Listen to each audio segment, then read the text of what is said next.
P M S, P C O D ಅಥವಾ P C O S ಯಾಕೆ ಇಷ್ಟೊಂದು prevalent ಆಗ್ತಾ ಇದೆ?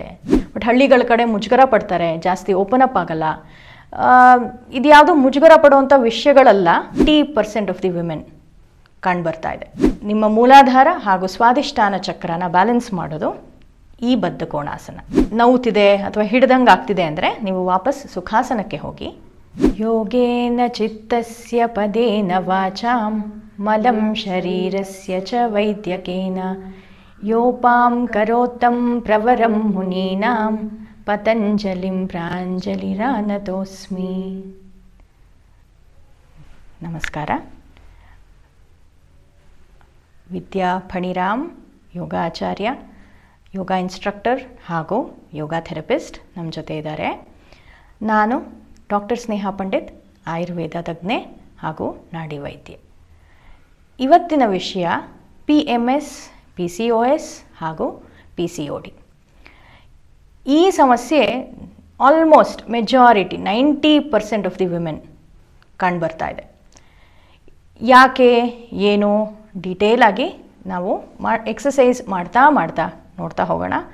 ಹಾಗೆ ಬೇಸಿಕ್ ಎಕ್ಸಸೈಸಸ್ ಮನೆಯಲ್ಲಿ ನೀವು ಮಾಡ್ಕೊಳ್ಳೋಕ್ಕಾಗೋವಂಥದ್ದು. Working women, especially working women ಈ ಎಕ್ಸಸೈಸ್ ಮಾಡೋಕ್ಕೆ ಟೈಮ್ ಸಿಗಲ್ಲ ನಿಮ್ಗಳಿಗೆ. ಅಂಥವರು ಬಿಫೋರ್ ಬೆಡ್ ಟೈಮ್, ಆಮೇಲೆ ಅರ್ಲಿ ಮಾರ್ನಿಂಗ್ ಎದ್ದಿದ ತಕ್ಷಣ ಯಾವ್ಯಾವ ಎಕ್ಸಸೈಸಸ್ನ ನೀವು ಮಾಡ್ಕೋಬೋದು, ಇದನ್ನೆಲ್ಲ ನೋಡ್ತಾ ಹೋಗೋಣ.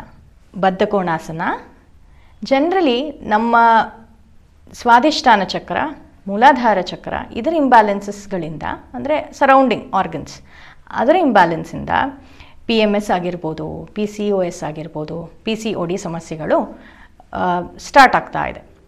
ಸ್ವಾಧಿಷ್ಠಾನ ಚಕ್ರ ಅಂದರೆ ನಮ್ಮ ನಾಭಿ ಇದೆಯಲ್ಲ, ಅದರಿಂದ ಸ್ವಲ್ಪ ಕೆಳಗಡೆ ಅಲ್ಲಿ ಇರೋ ಸುತ್ತಮುತ್ತ ಇರೋ ಆರ್ಗನ್ಸ್ನ ಸ್ವಾಧಿಷ್ಠಾನ ಚಕ್ರ ಗವರ್ನ್ ಮಾಡುತ್ತೆ. ಮೂಲಾಧಾರ ಚಕ್ರ ನಾವು ಕೂತ್ಕೊಂಡಾಗ, ಹೀಗೆ ಸುಖಾಸನದಲ್ಲಿ ಕೂತಾಗ ನಮ್ಮ ಶರೀರದ ಯಾವ ಭಾಗ ಭೂಮಿಗೆ ಸ್ಪರ್ಶ ಮಾಡುತ್ತೋ ಅದನ್ನು ನಾವು ಮೂಲಾಧಾರ ಚಕ್ರ ಅಂತ ಕರಿತೀವಿ.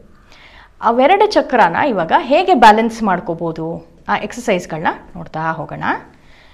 ಪ್ರೈಮರಿ ಎಕ್ಸಸೈಸ್ ನಿಮ್ಮ ಮೂಲಾಧಾರ ಹಾಗೂ ಸ್ವಾಧಿಷ್ಠಾನ ಚಕ್ರನ ಬ್ಯಾಲೆನ್ಸ್ ಮಾಡೋದು ಈ ಬದ್ಧ ಕೋಣಾಸನ ಅಥವಾ ಬಟರ್ಫ್ಲೈ ಪೋಸ್. ನಿಧಾನಕ್ಕೆ ಇವಾಗ ಫ್ಲಿಪ್ ಮಾಡೋಕ್ಕೆ ಸ್ಟಾರ್ಟ್ ಮಾಡೋಣ.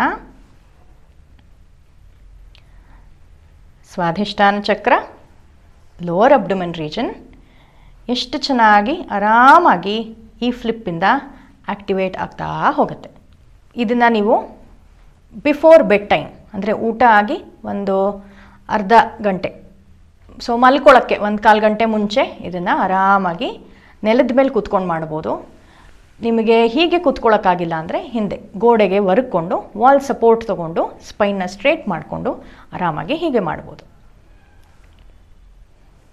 ಇಲ್ಲಿ ರೆಸ್ಟ್ ಮಾಡಿ, ಚೆನ್ನಾಗಿ ಉಸಿರಾಡಿ, ನಿಧಾನಕ್ಕೆ ಪಾದನ ಒಂದು ಸ್ವಲ್ಪ ಮುಂದೆ ತಗೊಳ್ಳೋಣ. ನಿಧಾನಕ್ಕೆ ಕೈ ಸ್ಟ್ರೆಚ್ ಮಾಡ್ತಾ, ಚೆನ್ನಾಗಿ ಉಸಿರಾಡ್ತಾ, ನಮ್ಮ ಟೇಲ್ ಬೋನಿಂದ ಹೀಗೆ ಫ್ಲ್ಯಾಟ್ ಸ್ಟ್ರೇಟನ್ ಮಾಡಬೇಕು. ಟೇಲ್ ಬೋನ್ನ ಸ್ಟ್ರೇಟ್ ಮಾಡ್ತಾ, ತಲೆನ ಸ್ಟ್ರೇಟ್ ನೋಡ್ತಾ ಇರಿ. Keep your vision straight. ಚೆನ್ನಾಗಿ ಉಸಿರಾಡಿ, ನಾರ್ಮಲ್ ಬ್ರೀದಿಂಗ್. ಮಿನಿಮಮ್ ಒಂದು 5 ಕೌಂಟ್ಸ್ ಫಾರ್ ಬಿಗಿನರ್ಸ್. ಇದನ್ನು ನೀವು 10 ಕೌಂಟ್ಸ್, 15 ಕೌಂಟ್ಸ್, 20 ಕೌಂಟ್ಸ್ಗೆ ಎಕ್ಸ್ಟೆಂಡ್ ಮಾಡ್ತಾ ಹೋಗ್ಬೋದು. ನಿಧಾನಕ್ಕೆ ವಾಪಸ್ ಸ್ಪೈನ್ ಸ್ಟ್ರೇಟ್ ಮಾಡಿಕೊಂಡು ಕಾಲನ್ನ ಮತ್ತೆ ವಾಪಸ್ ಬದ್ಧ ಕೋಣಾಸನದ ಪೋಸ್ಚರ್ಗೆ ತೊಗೊಂಡು ಬರ್ಬೋದು. ಮತ್ತೆ ನೀವು ಇಲ್ಲಿ ಇನ್ನೊಂದು ಸತಿ ಫ್ಲಿಪ್ ಮಾಡ್ಬೋದು. ಆರಾಮಾಗಿ ಈ ಪೊಸಿಷನಲ್ಲಿ ರಿಲ್ಯಾಕ್ಸ್ ಮಾಡ್ಬೋದು. ಇದು ಆದಮೇಲೆ ನಿಮಗೆ ಇನ್ನರ್ ಥೈ ನೋವುತ್ತಿದೆ ಅಥವಾ ಹಿಡ್ದಂಗೆ ಆಗ್ತಿದೆ ಅಂದರೆ ನೀವು ವಾಪಸ್ ಸುಖಾಸನಕ್ಕೆ ಹೋಗಿ. ಇಲ್ಲಿ ರಿಲ್ಯಾಕ್ಸ್ ಮಾಡಿ, ಚೆನ್ನಾಗಿ ಉಸಿರನ್ನು ಒಳಗಡೆ ತಗೊಳ್ಳಿ, ಆರಾಮಾಗಿ ಉಸಿರನ್ನು ಆಚೆ ಹಾಕಿ. Breathe in, breathe out. P M S, P C O D ಅಥವಾ ಪಿ ಸಿ ಒ ಎಸ್ ಯಾಕೆ ಇಷ್ಟೊಂದು ಪ್ರಿವೆಲೆಂಟ್ ಆಗ್ತಾ ಇದೆ? ಯಾಕೆ ಹೆಣ್ಮಕ್ಳು ಈ ಸಮಸ್ಯೆಯಿಂದ ತುಂಬ ಒದ್ದಾಡ್ತಿದ್ದಾರೆ? ಕೆಲವರು ಇದನ್ನು ಹೇಳ್ಕೋತಾರೆ. ಸಿಟಿಗಳಲ್ಲಿ ನಾವಿದ್ದೀವಿ, ಜನ ಬರ್ತಾರೆ ಕನ್ಸಲ್ಟೇಷನ್ಗೆ, ಹೇಳ್ಕೋತಾರೆ. ಬಟ್ ಹಳ್ಳಿಗಳ ಕಡೆ ಮುಜುಗರ ಪಡ್ತಾರೆ, ಜಾಸ್ತಿ ಓಪನ್ ಅಪ್ ಆಗಲ್ಲ. ಇದು ಯಾವುದು ಮುಜುಗರ ಪಡುವಂಥ ವಿಷಯಗಳಲ್ಲ. And majority of the women ನಾವು ಫೇಸ್ ಮಾಡ್ತಿರೋದ್ರಿಂದ ಓಪನ್ ಅಪ್ ಆಗಬೇಕು. ಆದಷ್ಟು ಡಾಕ್ಟರ್ಗಳನ್ನ ಮೀಟ್ ಮಾಡಿ, ಕನ್ಸಲ್ಟ್ ಮಾಡಿ, ಯೋಗ ಥೆರಪಿಸ್ಟ್ಸ್ ಹತ್ರ ಬನ್ನಿ, ಮಾತಾಡಿ, ಅವ್ರ ಅಡ್ವೈಸ್ ತೊಗೊಂಡು ನೀವು ಎಕ್ಸಸೈಸಸ್ನಾಗಲಿ ಮೆಡಿಕೇಷನ್ ಆಗಲಿ ಸ್ಟಾರ್ಟ್ ಮಾಡ್ಬೋದು. ಸುಖಾಸನದಲ್ಲಿ ರಿಲ್ಯಾಕ್ಸ್ ಆದಮೇಲೆ ನೆಕ್ಸ್ಟ್ ಇನ್ನೊಂದು ಸುಲಭವಾದ ಆಸನ, ಮನೇಲಿ ಮಾಡ್ಕೊಳ್ಳುವಂಥ ಆಸನ, ಅದಕ್ಕೆ ಶಿಫ್ಟ್ ಆಗೋಣ. ಸುಖಾಸನದಿಂದ ನಾವು ಹೀಗೆ ಮ್ಯಾಟ್ ಮೇಲೆ ಸ್ಟ್ರೇಟಾಗಿ ನಿಂತ್ಕೊಳ್ಳೋಣ. ಇವಾಗ ನಿಧಾನಕ್ಕೆ ಕಾಲನ್ನ ನಮಗೆ ಎಷ್ಟು ಅನುಕೂಲನೋ ಅಷ್ಟು ಅಗಲ ಇಟ್ಕೊಳ್ಳೋಣ. ಪಾದಗಳನ್ನು ಸ್ವಲ್ಪ ಅಗಲ ತಗೊಳ್ಳಿ. ನಿಧಾನಕ್ಕೆ ಮಂಡಿನ ಬಗ್ಗಿಸ್ತಾ ಆರಾಮಾಗಿ ಹೀಗೆ ಕೂತ್ಕೋಬೇಕು. ನಿಧಾನಕ್ಕೆ ಸ್ಪೈನ್ನ ಸ್ಟ್ರೇಟ್ ಮಾಡ್ಕೋತೀರಾ, ಭುಜನ ಹಿಂದೆ ಮಾಡ್ಕೋತೀರಾ. ಚೆನ್ನಾಗಿ ಉಸಿರಾಟ ನಡೀತಾ ಇರುತ್ತೆ. ಎಷ್ಟು ಹೊತ್ತು ಆಗುತ್ತೋ ಅಷ್ಟು ಹೊತ್ತು ಮಿನಿಮಮ್ 5 to 10 ಕೌಂಟ್ಸ್ ಮಾಡಿ. ಇಲ್ಲಿಂದ ನಿಮಗೆ ಈ ಥರ ಒಂದು ಸಣ್ಣದು ಏನಾದರೂ ಕುರ್ಚಿ ಥರದ್ದು ಸಿಕ್ಕಿದ್ರೆ ಆರಾಮಾಗಿ ಅದನ್ನು ಹಿಂದೆ ತಗೊಂಡು ನೀವು ಆರಾಮಾಗಿ ಅದರ ಮೇಲೆ ರೆಸ್ಟ್ ಮಾಡ್ಬೋದು. Make sure your pelvic area, ಸ್ವಾದಿಷ್ಟಾನ ಚಕ್ರ is opened. ಆದಷ್ಟು ಕಾಲನ್ನ ಅಗಲ ತಗೊಳ್ಳಿ.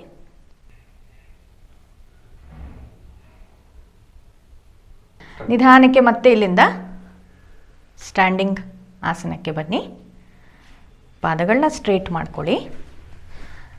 ಬಿಗಿನರ್ಸು ಇವಾಗ ನಾವು ತೋರಿಸಿರೋ ಆಸನನ ಆರಾಮಾಗಿ ಮಾಡ್ಕೋಬೋದು. ಸ್ವಲ್ಪ ಎಕ್ಸ್ಪೀರಿಯನ್ಸ್ ಇರೋರು, ಯೋಗ ಮಾಡಿ ಅಭ್ಯಾಸ ಇರೋರು ಇವಾಗ ನಾವು ತೋರಿಸ್ತೀವಲ್ಲ ಆ ಆಸನಕ್ಕೆ ಬರ್ಬೋದು. ಮತ್ತು ಕಾಲನ್ನ ಅಗಲ ಮಾಡಿ, ಬ್ರೀದಿಂಗ್ನ ನಾರ್ಮಲ್ ಮಾಡಿಕೊಂಡು ಇನ್ಹೇಲ್ ಮಾಡ್ತಾ ಆರಾಮಾಗಿ ಗ್ರೌಂಡಿಗೆ ಹೀಗೆ ರೀಚ್ ಆಗಬೇಕು. Reach out to the ground. ಚೆನ್ನಾಗಿ ಉಸಿರಾಡಿಯಲ್ಲಿ ಕೀಪ್ ಬ್ರೀದಿಂಗ್ ನಾರ್ಮಲಿ. ಇದು ಸ್ವಲ್ಪ ಅಡ್ವಾನ್ಸ್ಡ್ ಯೋಗ ಆದ್ದರಿಂದ ಎಷ್ಟು ಹೊತ್ತು ಆಗತ್ತೆ ನಿಮಗೆ, ನಿಮ್ಮ ಪವರ್ ಮೇಲೆ ಡಿಪೆಂಡೆಂಟ್ ಇದು. ಮಿನಿಮಮ್ 5 minutes ದಿನಕ್ಕೆ ನೀವು ಕೂತ್ಕೊಳ್ಳೋಕ್ಕೆ ಸಾಧ್ಯ ಆದರೆ ತುಂಬ ಬೆನಿಫಿಷಿಯಲ್. ಅಗೇನ್ ಇದನ್ನು ಖಾಲಿ ಹೊಟ್ಟೆಲಿ ಬೆಳಗ್ಗೆ ಮಾಡ್ಕೊಳ್ಳೋಕ್ಕೆ ಸಾಧ್ಯ ಆದರೆ ಮಾಡ್ಕೊಳ್ಳಿ.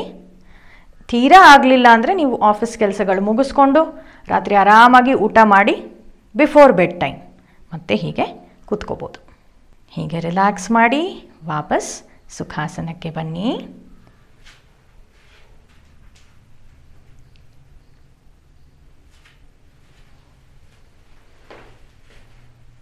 ಈ PCOS, PCOD ಹಾಗೂ PMS ಹೆಣ್ಮಕ್ಳ ಋತುಚಕ್ರದಲ್ಲಿ ಕಾಣಿಸ್ಕೊಳ್ಳುವಂಥ ಸಮಸ್ಯೆಗಳು.